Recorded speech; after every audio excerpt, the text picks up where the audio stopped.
মাদাগাত Zubeen Garg trophy দিবানৈশ football খেল প্ৰতিযোগিতাৰ অস্থায়ী কাৰ্যালয় মুকলি বিগত বছৰকেইটিৰ দৰে এইবেলিও কামৰূপ জিলাৰ মাদাগাটাত অহা ২১ আৰু ২২ জানুৱাৰীত সদৌ অসম ভিত্তিত অনুষ্ঠিত হ'ব ফুটবলৰ মহাৰণ জুবিন গাৰ্গ ট্ৰফী।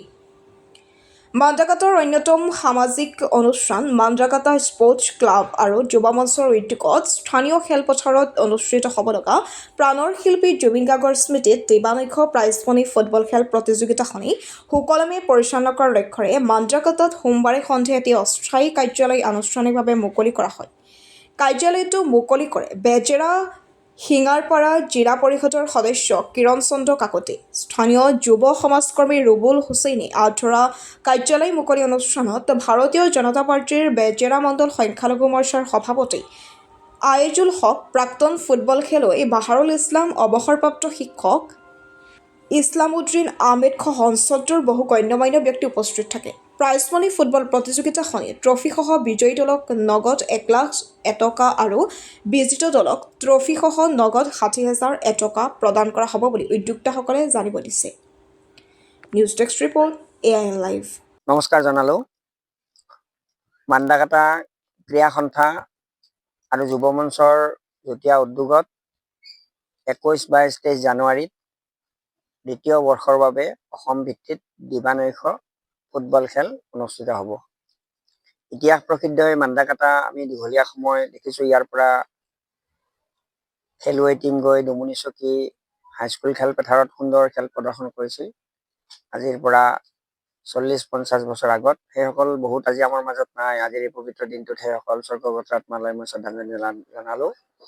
আৰু ইয়াৰ মাদাগাটাৰ যিসকল যুৱক, এই যুৱকসকলৰ যিটো উদ্যম, উৎসাহ, উদ্দীপনা, সেইটো দেখি আচলতে আমি সকলোৱে আনন্দ অনুভৱ কৰিছোঁ। আৰু যোৱা বছৰ তেখেতসকলে ধুমুহাৰ গতিৰে অতি কষ্টেৰে এই খেলখন সুন্দৰ ধৰণে তেওঁলোকে অনুষ্ঠিত কৰিছে। আৰু এইবেলিও আজি মই দেখিছোঁ ২-২৫০ ল'ৰা ইয়াত উপস্থিত আছে আৰু তেখেতসকলে অতি আনন্দেৰে এই খেলখন অনুষ্ঠিত কৰাৰ কাৰণে আগবাঢ়ি আহিছে। মই ভাবোঁ আমাৰ অঞ্চলৰ যিসকল লোক আছে সকলোৱে তেওঁলোকক সহযোগিতা কৰিব। আমি সকলো ফালৰ পৰা এই অনুষ্ঠানত সহযোগিতা আগবঢ়াই ইয়াৰ জৰিয়তে আমি গোটেই অসমতে মাদাগাটাৰ এটা মেছেজ দিব খুজিছোঁ যে নতুন প্ৰজন্ম, অসমৰ নতুন প্ৰজন্ম নতুন পথেৰে খেলৰ জগতখনত প্ৰৱেশ কৰাৰ এটা চেষ্টা চলায়। ধন্যবাদ। আজি মই আমাৰ মাদাগাটা স্পৰ্টছ ক্লাব আৰু যুৱ মঞ্চক আন্তৰিক ধন্যবাদ জনাইছোঁ যে আমাৰ মাদাগাটাত এখন অসম ভিত্তিত দিবানৈশ ফুটবল খেলাৰ আয়োজন কৰিছে ২১-২২ তাৰিখে। গতিকে মই অসমৰ সমূহ ৰাইজক আমাৰ এই খেলখনত সহযোগিতা আগবঢ়োৱাৰ কাৰণে আৰু যিবিলাক ফুটবল খেলৰ দল আছে সকলোকে আহি ইয়াতে যোগদান কৰিবৰ কাৰণে আহ্বান জনাইছোঁ। আৰু আমাৰ অসমৰ হিয়াৰ আমাঠু জুবিন গাৰ্গদেৱৰ সোঁৱৰণত এই ফুটবল খেলাখন অনুষ্ঠিত হ'ব।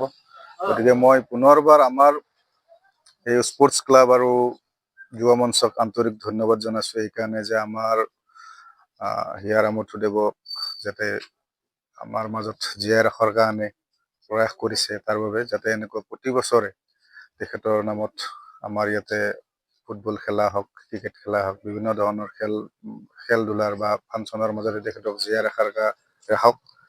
তাতে আমি গোটেই ৰাইজে সহায় সহযোগিতা আগবঢ়াম, মোৰ ফালৰ পৰাও থাকিব।